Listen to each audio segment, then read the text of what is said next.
In this video, we're going to be taking a look at Obi-Wan in his Clone Trooper armor for the Legacy Collection, based upon his appearance from Season 1 of the Tartakovsky Clone Wars series, specifically during the sequence at the Battle of Munolus, where Dirge and all the IG droids are going through and destroying the artillery. Obi-Wan decides to jump in alongside with a lance here, and then an entire squad of clones on speeder bikes, and they go on to attack Dirge and the IG droids.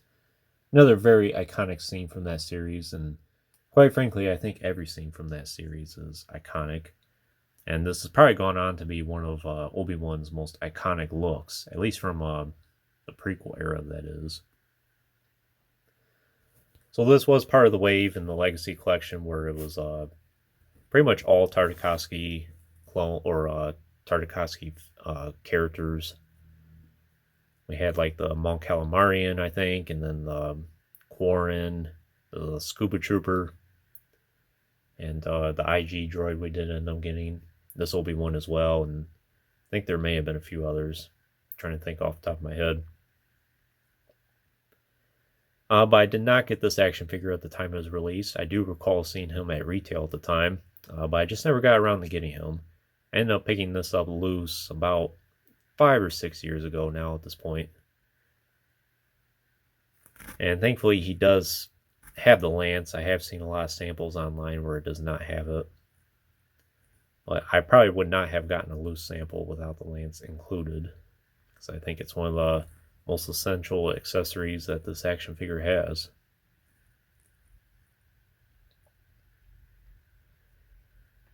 For the most part, I think he is borrowing tooling from clones that were existing at the time, mainly with the arms and the legs, and I think the torso here and the helmet and then the head underneath were all entirely new.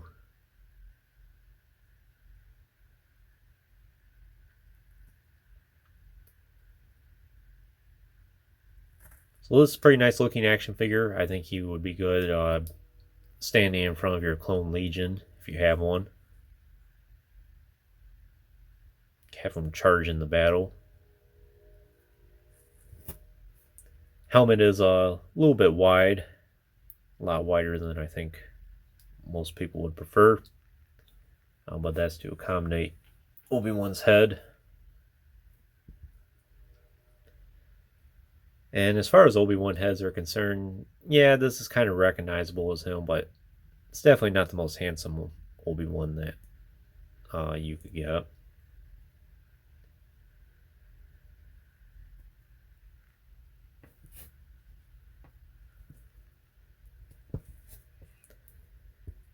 It's alright, the paint apps look alright though. Just think the sculpting work could be a little better. Has a little bit more of a meaner expression. It does have this clamp here, which I think is just part of the sculpting work, yeah. And that's for his cape here. Which, yeah, it does look like the cape is pretty much stitched down to his armor here. So it's not removable, but that's alright. You can remove it if you want, but I think you would have to do a little bit of work to get that off. It's not meant to be removed. And it's an alright cape. It's a good length. It's a little translucent though, as you can see.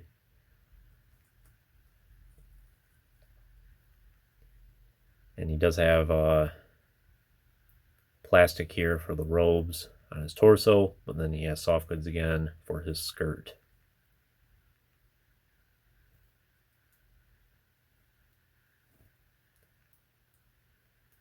In terms of his articulation, it's pretty good. He does have a ball joint at the head, then his shoulders, elbows, swivel wrists. He does have a swivel waist here. And then I'm pretty sure, he does have hinge tips, and that's to accommodate on a bark speeder bike, and hinge knees and hinge ankles.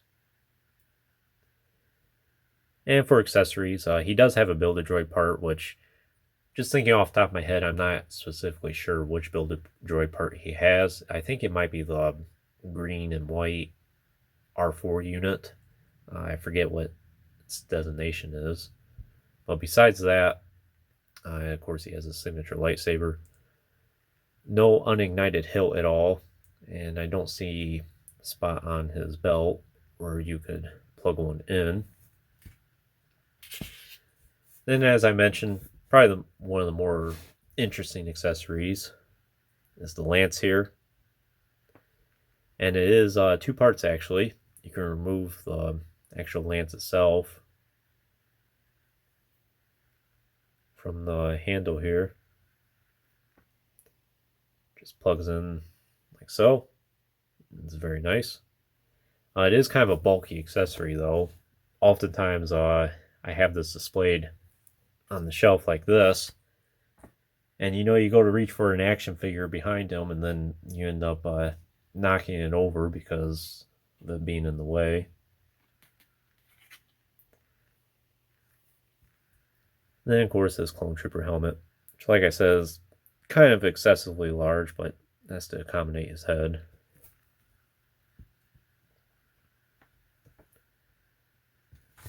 But it doesn't look too bad with it on. I don't look at this and think, oh, that helmet's way too large. Some people might, but it's not quite as obvious as on some other characters out there.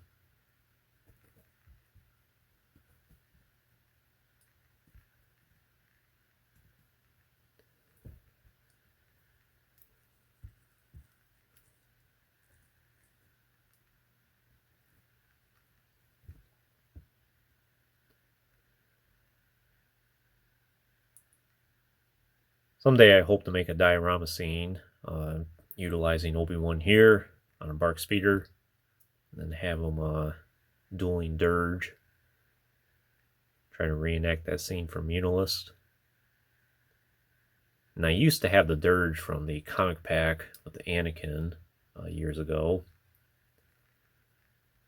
Unfortunately, I don't have it anymore, so I'll have to track a new one down again. But that is on my list of things to do over the next year. But that's pretty much all I can tell you about this Obi-Wan here.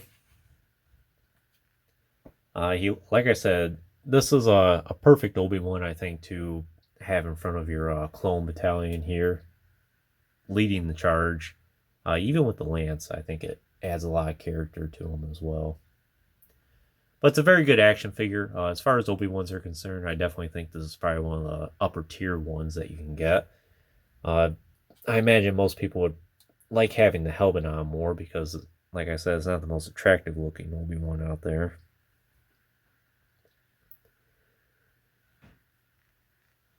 Well, it's a very nice action figure to have if you're a big fan of Tartakovsky Clone Wars, Jedi Generals, maybe a Jedi leading your clone army.